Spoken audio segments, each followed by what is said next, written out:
He will be talking to us about development in Andhra Pradesh. There is a very special milestone launch that all of you can look forward to today.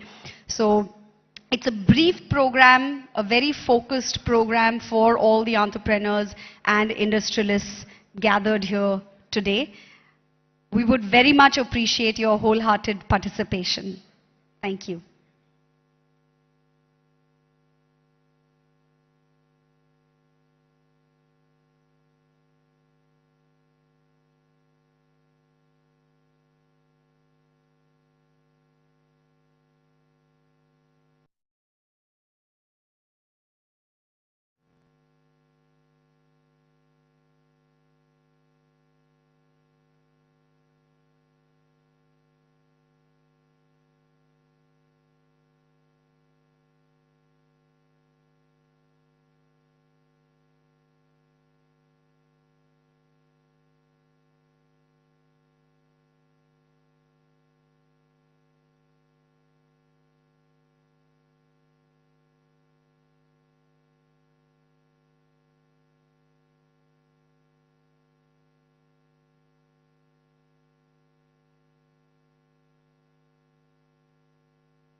For the information of all our guests gathered here today, along with the Honorable Chief Minister of Andhra Pradesh, who will be joining us shortly, he will be accompanied with some ministers, namely Srimati Vedadala Rajini Garu, Honorable in charge Minister, Adimulapu Suresh Garu, Sri Adimulapu Suresh Garu, Honorable MAUD Minister, Sri Y.V. Subbareddy Garu, Honorable ex-MP and TTD Chairman, Sri Karnam Dharmasri Garu, Honorable Whip, Sri Botsa Satyanarayana Garu, Honorable Education Minister, Sri Golagani Harivenkata Kumari Garu, Honorable Mayor of Visakhapatnam. They will be accompanying the Honorable Chief Minister as he comes into this venue.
Ladies and gentlemen, please join me as I welcome the young, dynamic, driven, very capable leader of Andhra Pradesh, the Honorable Chief Minister of Andhra Pradesh, Shri Y.S. Jagan Reddy Garu, who works tirelessly for his people, not resting a moment to celebrate what has been achieved and moving on effortlessly to the next endeavor for the betterment of the state of Andhra Pradesh and thereby the well-being of the people of Andhra Pradesh. I think he understands well that the development of the state goes hand in hand with the development of the people of the state, and to that end he's here today to engage with all of you industrialists of the state and beyond. The Honorable Chief Minister is accompanied by some ministers, MLAs, MLCs and MPs. Some of the ministers are Srimati Vidala Rajani Garu, Honorable Minister for Health and Family Welfare District in charge, Sri Adimulapu Suresh Garu, Honorable MAUD Minister, Sri YV Subbareddy Garu, Honorable ex-MP and TTD Chairman, Sri Karnam Dharmasri Garu, Honorable Whip, Sri Botsa Satyanarayana Garu, Honorable Education Minister, Srimati Golagani Harivenkata Kumari Garu, Honorable Mayor of Visakhapatnam. These are the ministers accompanying the Chief Minister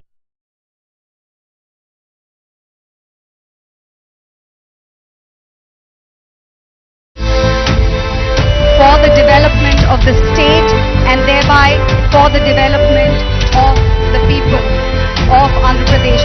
Ladies and gentlemen, please join me as I welcome the Honorable Chief Minister of Andhra Pradesh, Shri Y.S. Jagan Reddy Garu.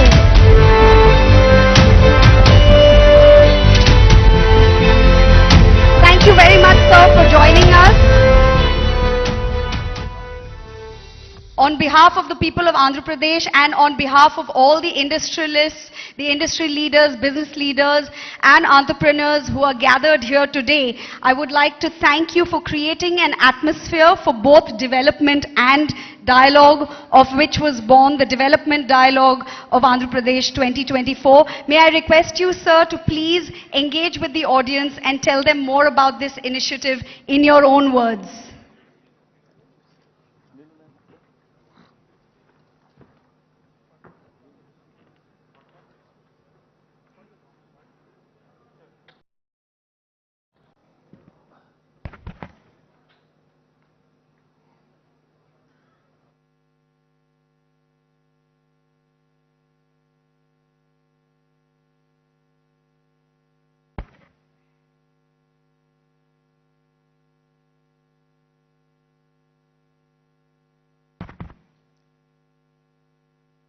Distinguished industry leaders, colleagues in the state cabinet and esteemed guests.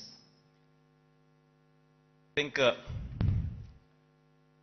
koncham Telugu, koncham English, I think I'll go together. Target audience is just not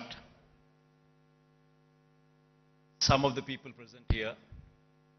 But I'd like to take this message all across the state of Andhra Pradesh. So a little bit of a mix and balance between English and Telugu would be the pitch that I would be taking. I'm happy to welcome you all to the Vision Visakha program. In fact, today all of us are gathered here to discuss about what Visakhapatnam means to all. Why does the state need Visakhapatnam? It's indeed a fact. Post-bifurcation, the successor state, that is the current state of Andhra Pradesh, has rendered a more an agrarian one. In fact, if one were to compare the figures of what the average contribution of primary sector into GSDP were to be at the national level, when compared to the agriculture sector, we would come across a figure of 17 to 18% at the national level. Whereas when it comes to our state, we're talking about a figure of 35%. On one side,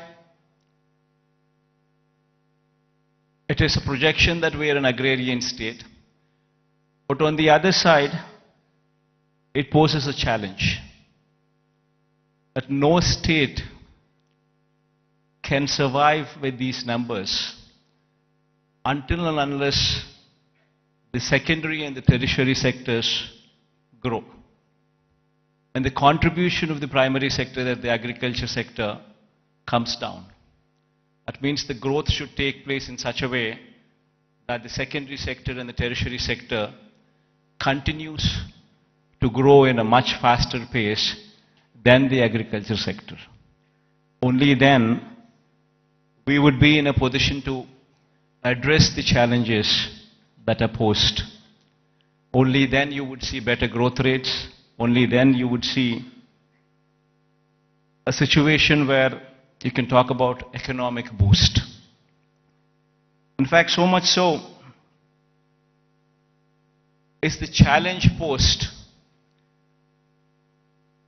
by the bifurcation that in fact we have lost out on Hyderabad. Now why is it that Hyderabad is so very important to us? And why is it that we losing Hyderabad has an impact on the state? Every state, for it to progress, you need to have an economic engine. And that economic engine, for decades, to our erstwhile state, was Hyderabad. In fact, to give a perspective, the central government those days used the public sector as the main vehicle to stimulate economic growth. In fact, if we were to see the institutions such as IDPL, NMDC, NFC, IICT, and so forth, they were all set up in Hyderabad. Because of the fact that public sector undertakings, these huge investments, came up in Hyderabad, Hyderabad as an area grew beyond any other place in the state. That is the reason why, but once these kind of institutions come up, then automatically it leads to a transformation. It leads to better salaried employees coming out of that location, coming out of that place, which in turn leads to a cyclic effect where better institutions would come up, overall economic growth takes place, and then the city starts moving and growing. Unfortunately for us, it so happened that 90% of the entire PSUs, which to the erstwhile state of Andhra Pradesh, have all come up only in Hyderabad. And because of that, Hyderabad grew at a much faster pace than any other place in the state. In fact, so much so that the services sector in Telangana, for instance, is now currently positioned at a 62.87%, the tertiary sector, whereas the national average is 55%. And in the same, the tertiary state of Andhra Pradesh, we stand at mere 40%. So the agriculture sector, what should be at 17% as a national average, we are at 35%. the services sector, which is the tertiary sector, which should have actually been at 55%, which is the national average, we are at 40%, whereas Telangana is at 62.87% of the state's GSDP comes from just the services sector, that is the tertiary sector, and predominantly from Hyderabad. So until and unless you have a similar kind of situation,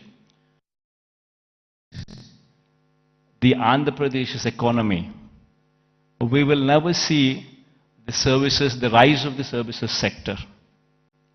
It's only the manufacturing sector that is, we are on par with the national average, which is 25%, which is the secondary sector. But there is a huge thrust that should be put in the tertiary sector, which should grow leaps and bounds, which is the services sector. And our dependence on agriculture gradually should come down, per se not meaning to say that the growth should come down. The growth in agriculture sector is per se not much. You do not see the kind of numbers what you see in the services sector. So it's very important for any particular state to grow. It's very important that the secondary sector, that is the services sector, that is the tertiary sector, should grow leaps and bounds. In fact, owing to this reason, the per capita income of Andhra Pradesh, if one were to compare with Telangana, is only 2,19,518. When compared to the figures of those in Telangana, you would see 3,12,398 for the year 2022. This is the per capita income. Predominantly, it is coming from Hyderabad. The reason why I'm saying this is, we would have to have a balanced growth. We would have to harness the strengths that we have. We have a huge coastline of our second largest coastline, in fact, in the country. 974 kilometers of coastline. Now, this is one potential that we need to harness to ensure that we have an economy which is port-led economy, which would support the manufacturing side. While we support the manufacturing side through port-led development, developing our 974-kilometer coastline with various nodes, industrial nodes coming up closer to the ports. While we do so, we also need to strengthen our services sector, developing Visakhapatnam, developing Vizag. It's got to be a mix of both. Only then we would see this kind of growth rate. In fact, to do so, we have, in fact, the state of Andhra Pradesh, before 2019, that is before our regime had come in, the state of Andhra Pradesh exports in 4 locations.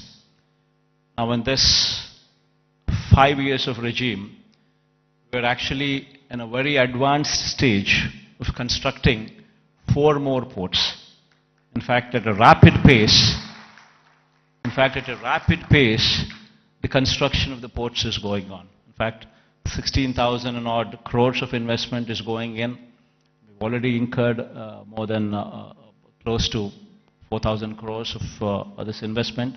And Visakhapatnam is one particular port where, in fact, my people are saying that going forward next month, you would actually see a ship coming into the port. So much so, progress one can also see if one were to visit these ports, be it Ramayapatnam port, which is going at a massive pace, be it the Machilipatnam port, which is also progressing at a very, very brisk pace. So is the progress in Kakinada also. It's a private port though, Kakinada being. And then the Mulapeta port coming up in Srikakulam. is also moving at a very, very brisk pace. Three of them are coming up in government sector, one of them is coming up in the private sector, all four are moving in a very, very brisk pace. So what we're currently doing is developing what we had 6 ports earlier in 4 locations, we're developing. And then we're building 10 fishing harbors to support blue economy. We now currently have every 50 kilometers one travels through the coast. Every 50 kilometers you would either see a fishing harbor which is being constructed or a port which is in existence or one being constructed. So every 50 kilometers per se you actually have a booster for the economy currently in the state available. We're also building 6 fish landing centers as well. And then there is a lot of focus on greenfield electronics manufacturing cluster, development of nodes which is taking place. This greenfield electronics manufacturing cluster is coming up at Koparthi and YSR district, and industrial parks in Achutapuram, Orvakallu and Krishnapatnam. These are all several steps to ensure the development is more balanced across the state. In fact, as I've said, as I've been speaking, such is the proactive nature of the government and such is the conducive business-friendly environment prevalent in the state that consistently for the past 3 years in the category of ease of doing business, the state is rated number 1. This is one major achievement that the state can boast about, trying to showcase that we per se are very friendly to environment, very friendly to industrialists. Now, having said that, it has attracted almost 13 lakh crores in the Global Investors Summit, which we concluded last year. 352 MOUs were signed, an employment potential of close to 6 lakhs.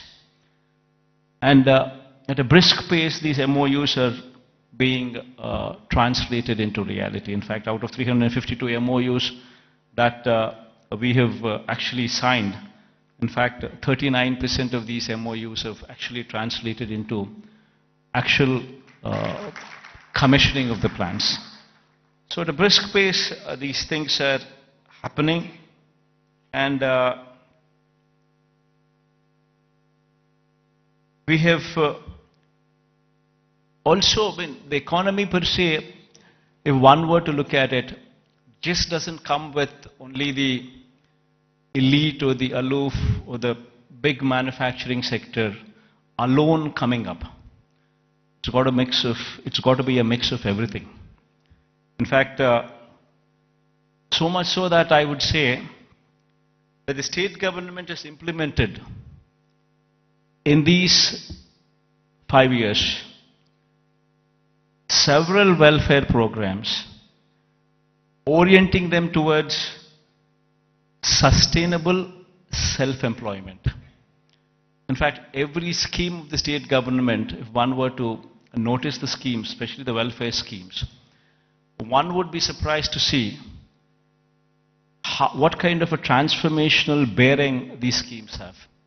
To begin with, everything is DBT, direct benefit transfer, where there's no middleman in between, where everything is transparent and there's no corruption there.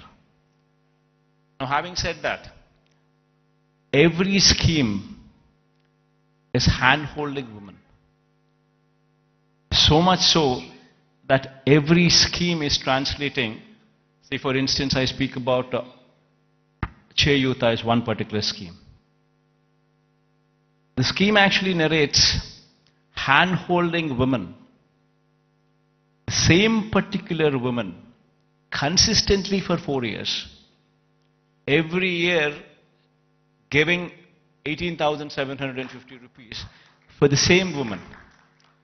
So in 4 years' time, you actually handhold the same woman, giving every year 18,750 to the same women. While we are doing that, we ensured that there is a bank tie-up also coming into picture. We've also ensured that big companies, starting from Amul to ITC, to Reliance, to Procter & Gamble, to such kind of big companies also partnering with these women in sharing opportunities, in showing them livelihood opportunities. So it's a mix of the same women so that these women stand on their feet. Likewise, if one were to see every scheme that the state government has been undertaking in these 5 years, every scheme is a combination of livelihood opportunities, either provided to strengthen the current existing livelihood opportunities or to create new ones. In fact, if one were to actually look at how the employment cycle goes, most of the employment cycle doesn't come from government employment. Government employment per se, before we had come in, probably we had 4 lakh jobs in government sector. And probably government being very proactive in actually providing for jobs could actually create another 2 lakh jobs, which is actually very high. Before we had come in, we had 4 lakhs for decades. And after we had come in, we actually created 50% more jobs in government sector. But that is where it can end. It cannot go beyond that. You're talking about 4 lakhs being to 6 lakhs. Then per se, the big industrialists also, when we were to speak of, if one were to see the translation of opportunities of jobs actually created per se for investment that is actually put in, would probably translate to probably 1 crore of investment translating into one particular job. Not much. Maybe adding to another 2 or 3 lakhs, not beyond that. The major contribution comes from 3 other sectors. One is agriculture, which actually constitutes 62% of the workforce. Now what we have done is support agriculture, where in fact the best part in agriculture is, the challenging part in agriculture is, even though the fact still remains that 62% of the population depend on agriculture, the fact is 50% of the land holding is less than 1.25 acres, that is half hectare. If one were to translate this land holding into, for calculation's sake, as to up to 1 hectare, if one were to take into consideration, then you're talking about 70% of the land holding is within 1 hectare. We have very small and marginal farmers, and if these small and marginal farmers do not make money, the economy is shattered. What we did, what we could actually do, is come up with those initiatives to handhold farmers through RBKs, setting up of Raitu Bharosa Kendras, where every village has one, where you have an agricultural graduate sitting in those villages, in those RBKs, where everything from seed to sale of crop is handheld through these RBKs. And with such kind of micromanagement, also incentivizing farmers with production incentives as well, that farming sector could survive. This is one major sector which actually comes to give you a support for the employment. Then the other major sector, which is another sector which actually supports, is MSME. MSME is also, if one were to speak of, Talking about if industries, mega industries, big industries constitute maybe 3 lakh, 4 lakh jobs. You're talking about MSMEs which actually constitute more than 30 lakh jobs. There per se, the employability rate is more. Every MSME is small, but yet employs more number of people when conversion ratio takes place from investment perspective. But these 30 lakhs, these 3 lakhs, these 4 lakhs, these are not the numbers. Dominantly self-employed sections. Self-employed sections constitute a primary more than 1.5 crore population, which actually doing well for the economy to do well. And through various schemes, various platforms, we've ensured that these self-employed sections are handheld, given support through various schemes. You know, before, I'll give you an example. Before we had come in, we were talking about self-help groups, which actually constitute more than 1 crore of women. Before we had come in, these self-help groups had an NPA and outstanding loans to the extent of 18%. Today, the same self-help groups, the outstanding loans and the NPAs, if one were to look at in this sector now, it is just 0.3%. And 1 crore of women livelihoods are dependent on that. Same word, if one were to see the same thing, in every scheme like Vahana Mitra, which talks about self-employed sections who actually are driving the cabs or actually driving the autos. If economy there fails, the entire state fails. We're talking about barbers. We're talking about so many sections running into lakhs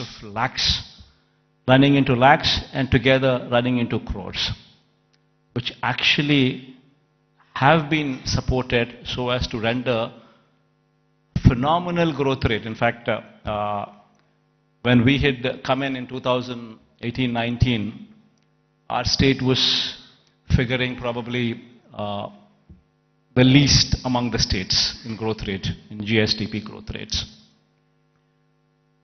The last year numbers, if one were to say, we are figuring in top 5 states in the country. If GSDP growth rate were to be figured in. Similarly, every initiative that we've taken in supporting every sector, the MSMEs for instance, our state can boast about that we had ensured that timely MSME incentives were given even during the times of COVID. That actually protected the MSME sector, so much so that today the kind of growth that we have seen in MSE sectors was so unprecedented in the state of Andhra Pradesh. In fact, the reasons have resulted in the state's manufacturing GVA, when viewed as a percentage of India's manufacturing GVA, increasing to 4% during 2019 to 24 from the corresponding figure of 2.9% during 2014 to 19. That was the previous regime. That is the kind of GVA contribution. State's manufacturing GVA to a percentage of India's manufacturing GVA, if one were to compare. We're actually contributing 4% now versus in the previous regime contributing to only 2.9% in those days. As I've said, the state's services sector contributes to only 40% of the state's GVA when compared to the national average of 55% and when compared to Telangana's state's average of 63%. Now, this is a position that was occasioned by the state's bifurcation that has deprived Andhra Pradesh of Hyderabad city and the economic benefits associated with it. Now, how do we bring about a change that would actually help boost the state's economy? Now, what do we do about Vizag? Now, how do we boost Vizag's growth story so that ultimately we come across a situation where at least 10 years down the line, starting today, at least we compete with Hyderabad or we compete with Bangalore or we compete with Chennai. So what exactly does Vision Vizag, Vision Visakha mean? So until and unless we think in those terms, until and unless we have passion for this particular place, for this particular city, this vision can never be visualized, can never be obtained, can never be realized. A lot of people, in fact, when I speak of these words, when I say the first thing what anybody should be doing is to come and stay here as a chief minister. If I were to say this, unfortunately we have an opposition in the state. We all and also a negative media with vested interests who support the opposition. I think many of you also are aware of it. That they make such a hue and cry that in fact that we shifting over to Vizag, they try to make an issue out of it, saying that somebody is coming to Vizag because they want to grab the lands here. They want to do that, they want to do that. And these kind of stories shamelessly are written, shamelessly are projected. And all for what? So they don't want the chief minister to come here. They go to the court, court cases are filed. All for what? They don't want chief ministers to come here. Now why? Because if the chief minister comes here, will grow. Because there's ownership which is going to come for this area. There will be a christening of the city as executive capital.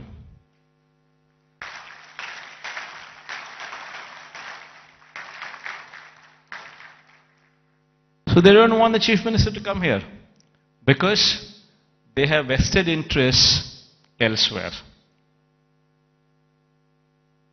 They bought land before the capital could be announced elsewhere.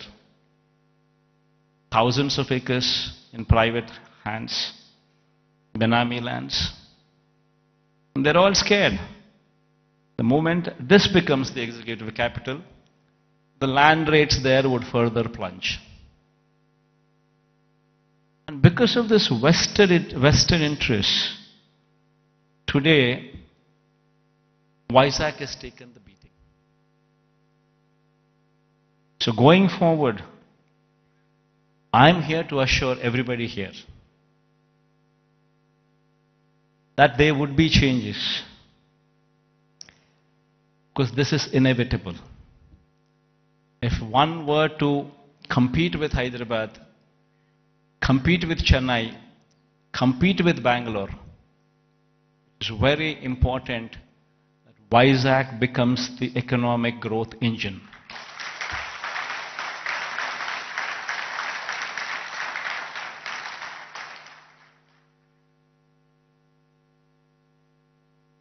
That is, in fact, if I were to have any vested interest, probably I would be speaking about Kadapa.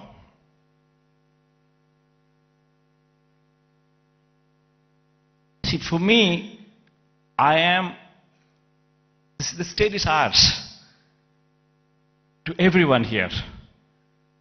And one in my place should think in terms of what is good for the next generation. How would we want our children to be positioned? How are the state's revenues going to be?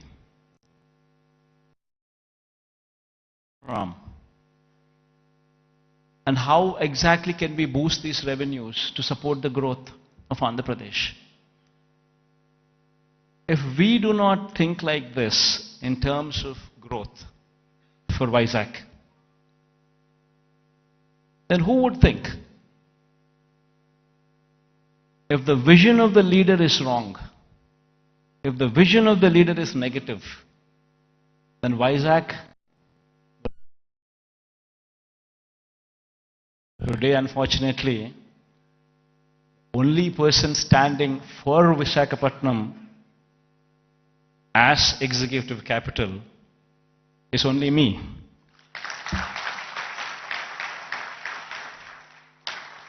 Unfortunately, this is the reality.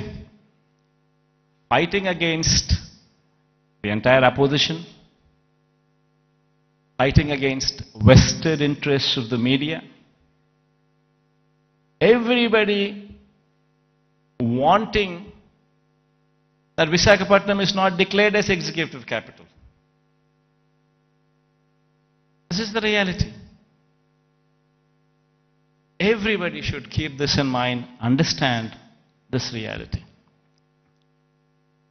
Now moving further, Vizag would have to develop. I'm assuring you, cases going on, we have so many people trying to oppose everything. But I'm assuring you, post-election, my stay would be in Vizag.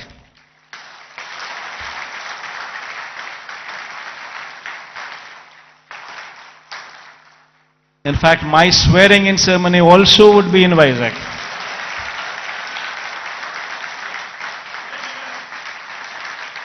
This is my commitment to Vizag. And now, what is the vision for Vizag? See, we need to have a 10-year vision.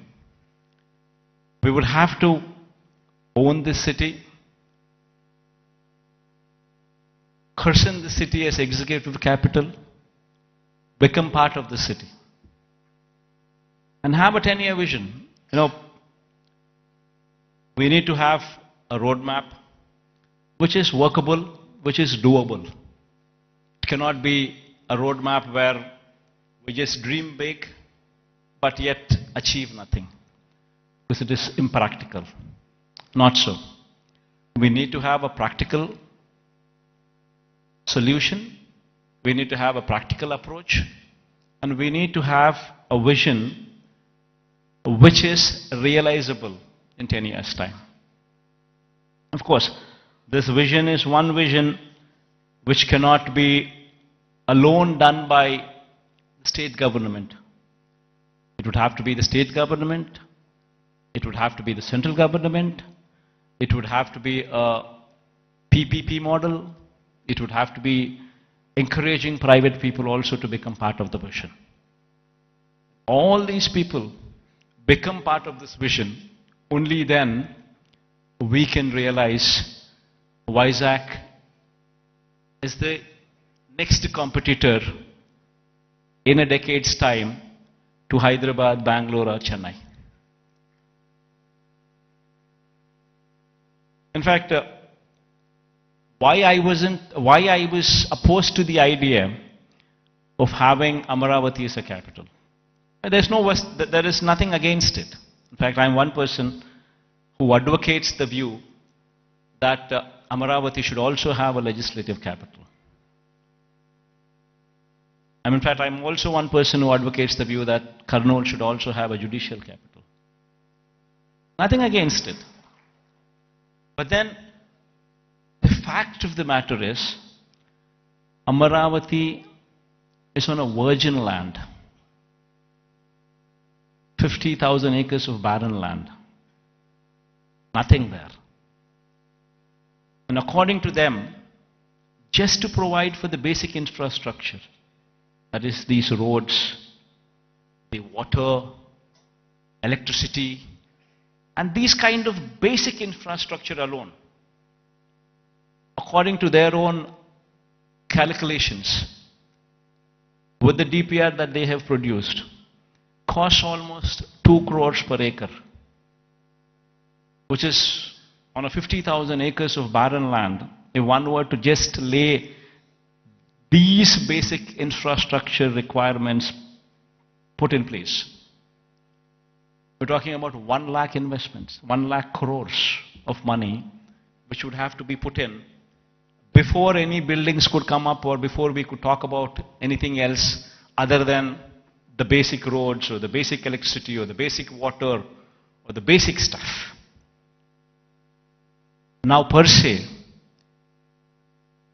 does anybody have 1 lakh crores to be pumped in? And if this 1 lakh crores were to be pumped in today, it's going to cost 1 lakh crores. But if this 1 lakh crores would be pumped in maybe in 20 years' time, presuming 5,000 crores of outlay every year, approximately, what one could actually probably afford. So there's nothing there. Then you're talking about 20 years. And then in 20 years' time, 1 lakh crore probably would become 7, 8 lakhs or 10 lakh crores. The expenditure what you thought about as 1 lakh crores today, in 20 years would actually be 10 lakhs, 15 lakhs. Probably the net present value calculations of probably 1 lakh crores 20 years down the line would probably be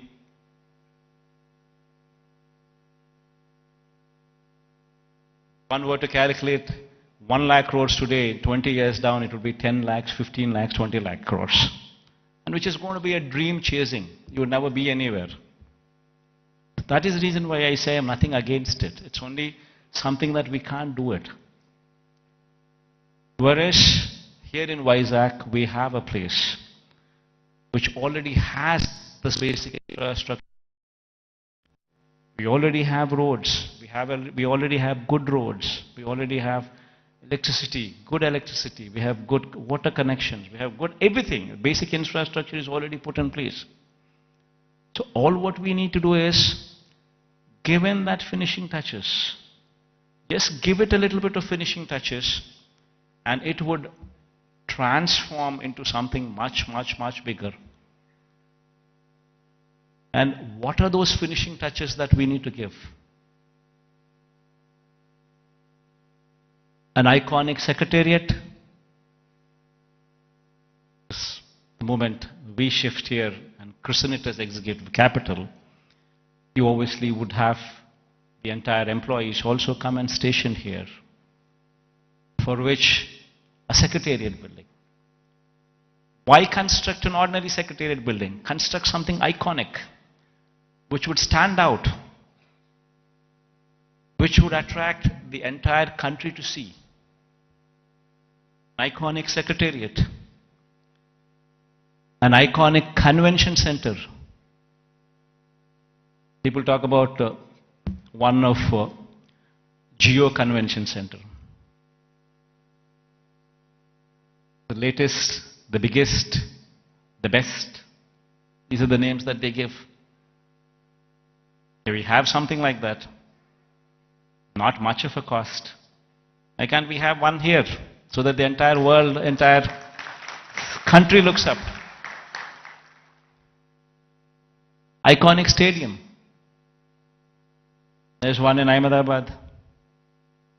Investment is probably 800 crores, 1,000 crores. Not much of an investment. But the entire country talks about it. Entire country talks about that stadium. And whensoever a match is played between the countries, that stadium is glorified. It is spoken about by the entire country.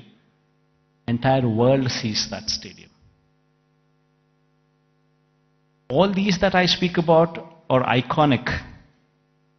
All these, if they were to be commissioned, would actually pitch Vizag on the global scale, would draw eyeballs not only of the country, but the whole world to actually look at Vizag.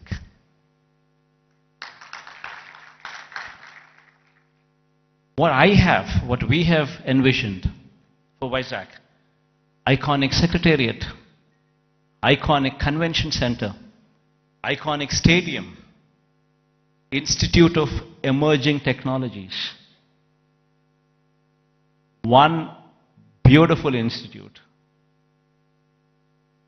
wherein the talent for any emerging technologies is tutored here. If our students could be given that kind of skills, tutored here, this would be positioned as something else. We have the Bhogapuram International Airport coming up. At a very brisk pace, the work is happening. And within the next 15 months or 18 months, this project would actually see the light of the day. It's moving at a very brisk pace. Then connectivity to the Bhogapuram International Airport. A 6-lane beach corridor road with beautiful green lawns on either side of the roads. 6-lane road to Bhogapuram International Airport. They're talking about a metro rail. Our Vizag is probably the only metro, I guess, which does not have a metro rail. So getting funds for metro rail per se, I don't think it's that difficult. Because it might cost another 40, but 60% of the funding comes in PPP model by the developer. Another 40% is to be shared by central and the state government. Central shares 20%, state shares 20% of the 14,000 crore investment. Of course, we are pushing for the entire 40% to be borne by the central government. That's a different story. But even if that doesn't happen, we're still talking about 20% contribution from the state government. And then you could actually see a 14,000 crore metro rail project also take off. Then we're building a Molapet port in Srikakulam. Within the next 1 year, the port will start functioning. And we have Vizag, Bhogapuram International Airport, which is 30 kilometers from the airport. And then from there, the Molapet port is just another 110 kilometers or so. So you have entire corridor from Vizag International Airport and then Molapet port. A horizontal growth corridor which could take off, which already has an existing national highway, I think 6-lane or 8-lane highway. It's already, the works are at a brisk pace. Then you have a data center with a submarine cable which is coming from Singapore. A data center, Adani is doing it. A huge investment, 27,000 crores of investment is coming there. And since it's a private investment, and Adani is doing it, the works is the land from our side, everything that needs to be done is already done. They've already started the work, the plans are submitted.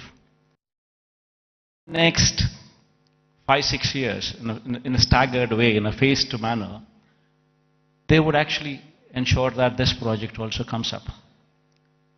Then you have hospitality industry, which also needs to be looked into, which also needs to be given a little bit of boost, for which we have ensured that Oberoi and Mayfair groups are given certain bits of land for them to develop 5-star plus resorts here as well in Vizag, where Vizag is short and it doesn't have resorts. It has some good hotels, but it doesn't have resorts. So this 5-star plus category resorts by Oberoi or Mayfair would actually bridge in that gap. The land has already been given to these private people and they're already on the verge of starting the construction, and within the next 2 years or so you would actually start them, you would actually see them commissioned. Then NTPC Green Hydrogen Project. This is also around about 30,000 crore investment of NTPC. This project, fortunately yesterday Prime Minister virtually laid the foundation stone. So this is also going to be a reality. So all these that I just spoke about, they're not things that cannot be achieved. All these things can be realizable. Within the next 10 years, in a staggered manner, we would see all these things coming up. Because all these things that I spoke about are not big. Something which is unimaginable. No, not so. All these things are realizable because they're not something, they do not post those numbers which would actually say they are not realizable. And there is of course one aspiration what I'm trying to negotiate with the Prime Minister also. This thing goes well, we would have this as well. A high-speed rail corridor from Hyderabad passing through Vijayawada, then Vijayawada to Bangalore passing through Kurnool and Kadapa. But this is an aspiration. If it happens, it happens. Even if it doesn't happen,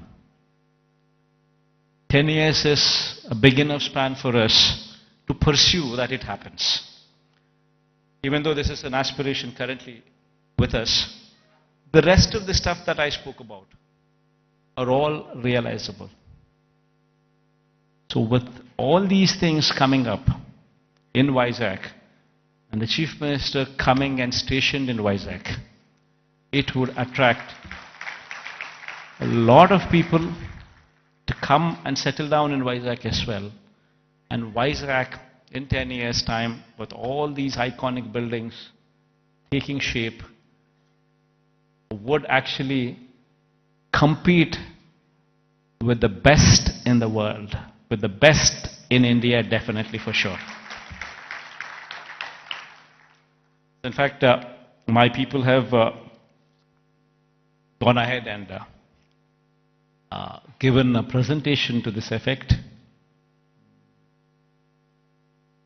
We can all watch, myself included. I'll also be sitting with you on the other side. Let's cheer the officials also for actually putting in this kind of energy and effort, because it takes a lot of passion to actually be involved. What needs to be done for Vizag, how do we do it, and it takes a lot of passion. In fact, when I was asked to come here, I said fine, because looking at their passion, I wanted to encourage them as well. And I also wanted to give a kind of confidence to the people of Vizag in particular, that yes, Vizag, in spite of all the difficulties and hurdles that were posed, we will prevail, we will survive, and we will bounce back, is what the final message would be.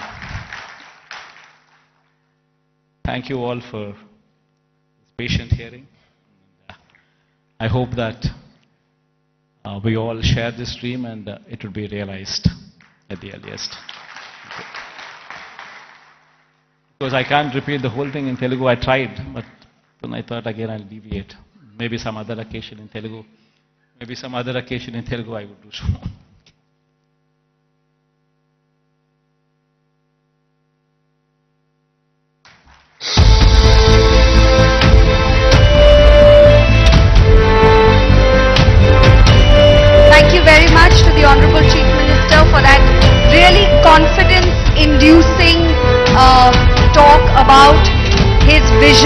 for Visakhapatnam and thereby the development of Andhra Pradesh.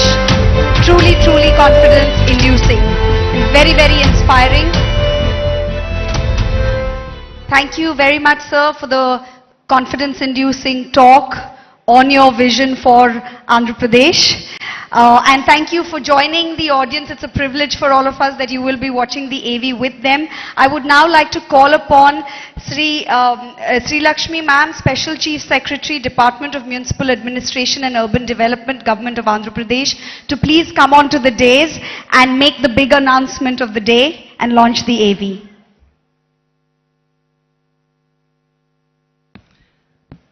I thank the Honorable CM for his brilliant address on his vision for the development of Andhra Pradesh and Visakhapatnam.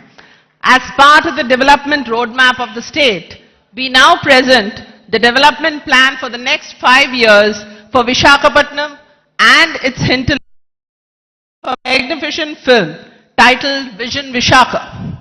The film encapsulates the plans for the development of Visakhapatnam by the government by partnering with the private sector, by facilitating the private sector to grow, and also by taking up various schemes by the government. Honorable Chief Minister and august members of the audience, I now present to you Vision Visakha. There are very few cities that have emerged as the business and financial nerve centers of the world. New York, London, Frankfurt, Dubai, Hong Kong and Singapore have established themselves as prominent global centers for commerce and finance. In India, Mumbai on the west coast has emerged as a major business and financial center. However, its rise has now been constrained by overpopulation, lack of ease in doing business, infra-congestion and limitations in real estate.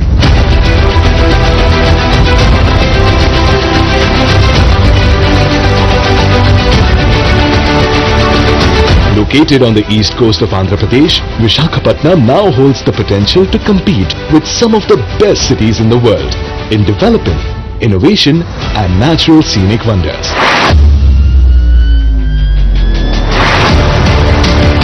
Rightly assessing the potential of Visakhapatnam to become a global cosmopolitan city and the enormous opportunities for it, Andhra Pradesh Chief Minister Shri Y.S. Jagan Reddy has conceived the outstanding Vision Visakha. Vision Visakha aims to support Visakhapatnam as a home for high-class infrastructure, commercial activity, positive environment, sustainability and natural scenic beauty to go on to become a leading financial, fintech and artificial intelligence hub in the country and in the world. Spanning the next 5 years, this magnificent plan for Visakha has been chalked out with an approximate budget of 1,05,000 crores. The vision recognizes that the future of Visakhapatnam is predominantly linked to major sectors such as industry, port, trade, tourism, health, knowledge, circular and resilient economy, and an aerotropolis. Infrastructure will be developed in 5 categories: connectivity, industrial landscape, urban planning and city infrastructure, livability and social infrastructure, sustainability and climate resilience. The allocated percentages for these have been clearly mentioned in the vision. These investments are estimated to create more than 10 lakh jobs and employment opportunities in Visakhapatnam during this period.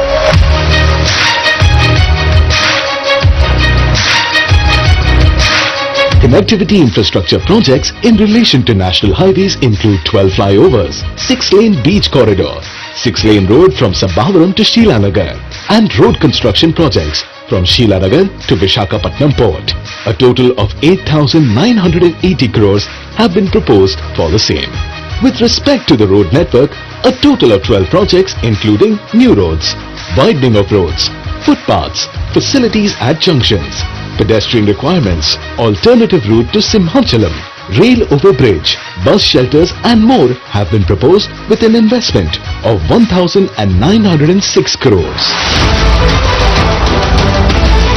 Freight corridors and railway zone includes new South Coast Railway Zone and freight corridor from Sontiam to Simhachalam that will be undertaken at a cost of 196 crores. 14,309 crore rupees have been dedicated for the Visakhapatnam Metro Rail project. To secure a solid connection between Visakhapatnam and the world, Shri Y.S. Jagan Reddy has laid the foundation stone for Bhogapuram Airport with a budget of 4,727 crores. A total of 33,080 crores have been allocated for over 30 projects in Vizag region, including 20,225 crores for the establishment of NTPC Hydrogen Park.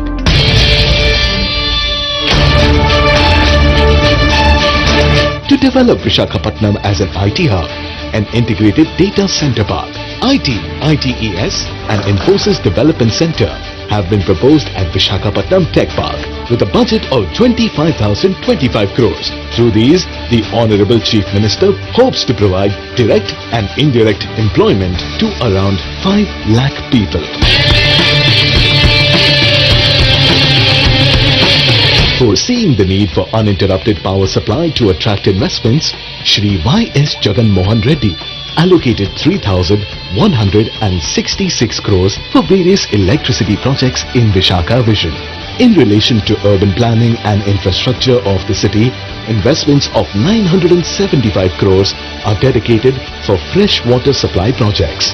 1,550 crores have been proposed for an underground drainage project and 153 crores are allocated for the development of stormwater drains in the city. As far as livability and social infrastructure is concerned, 100 parks will be taken up with 50 crores for the recreation and health of the citizens.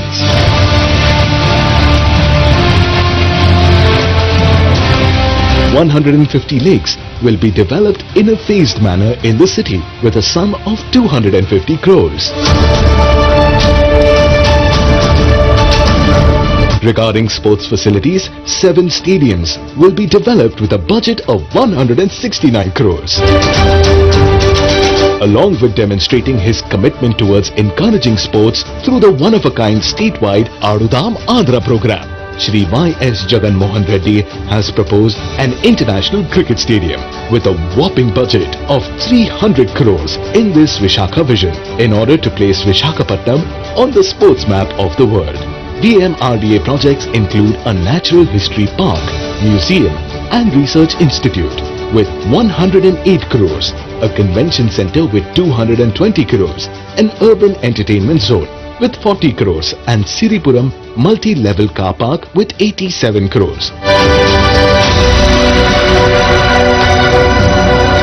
About 150,000 houses worth 4,039 crores are being constructed through Jagananna colonies and Tidco houses for the construction of affordable houses for the common citizens.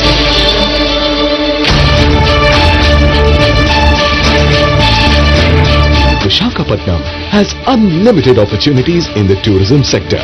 With more than 30 beaches to attract tourists, there is no area better than Visakhapatnam for tourist development.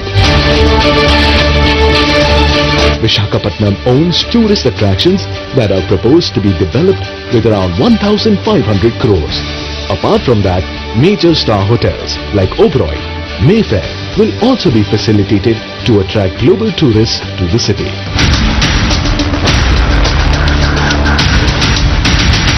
Shri Y.S. Jagan Reddy also proposed the establishment of a global convention center worth several malls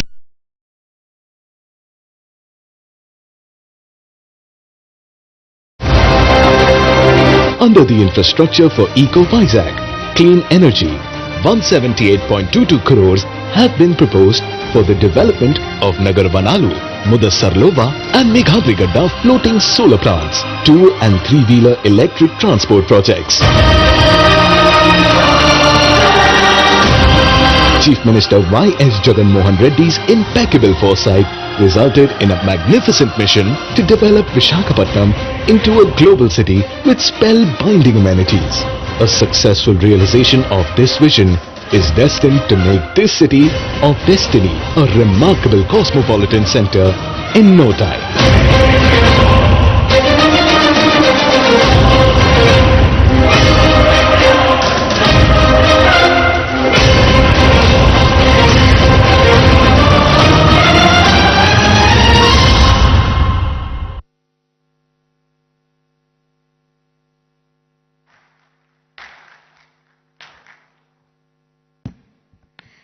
That was a comprehensive roadmap presented to you, taking into consideration connectivity, livability, social infrastructure, urban planning, industrial growth, sustainability, and climate resilience. The Honorable Chief Minister of Andhra Pradesh, Shri Y.S. Jagan Reddy Garu, is well on his way to achieving Vision Visakha and many other such projects for other cities of the state as well. He has already unveiled projects worth more than 1,500 crores, as you saw in the audiovisual presentation.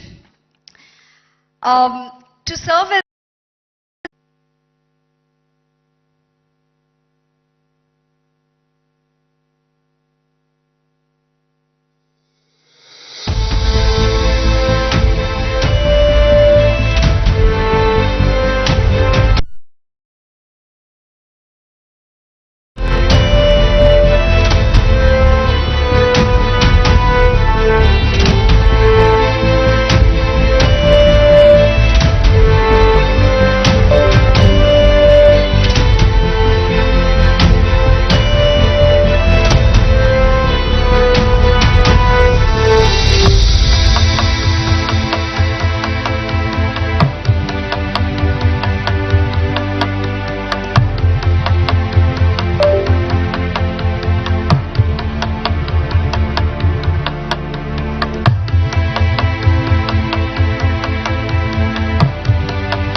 Ladies and gentlemen, a huge round of applause for Vision Visakha and the coffee table book that serves as a powerful reminder of a powerful vision for the state of Andhra Pradesh.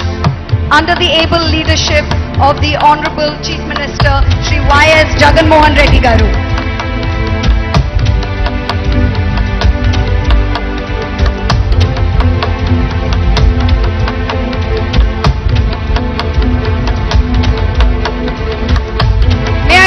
The audience to give us a huge round of applause for this ambitious vision, Visakha.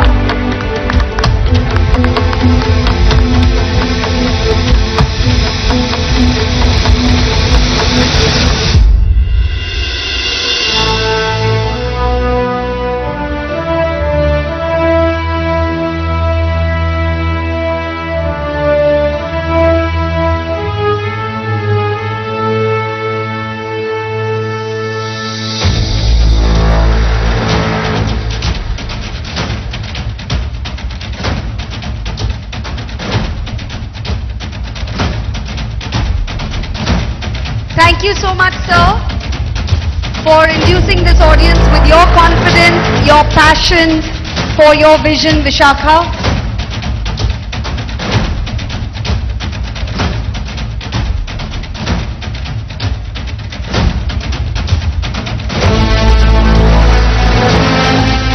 That's going to be the iconic secretariat.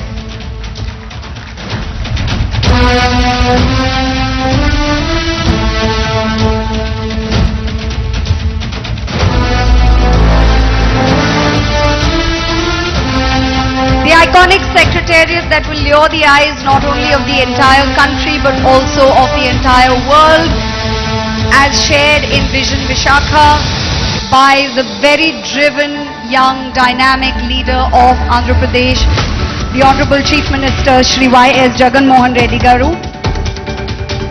I would also like to thank Shri Budimuthyala Naidu Garu, Deputy Chief Minister of Andhra Pradesh, Shri Gudivada Amarnath Garu, Honorable Minister of IT and Industries, Srimati Vedadala Rajani Garu, Honorable Minister of Health, District in charge, Shri Adimulapu Suresh Garu, Honorable MAUD Minister, Shri Y.V. Subbareddy Garu, Honorable MP of Rajya Sabha, Shri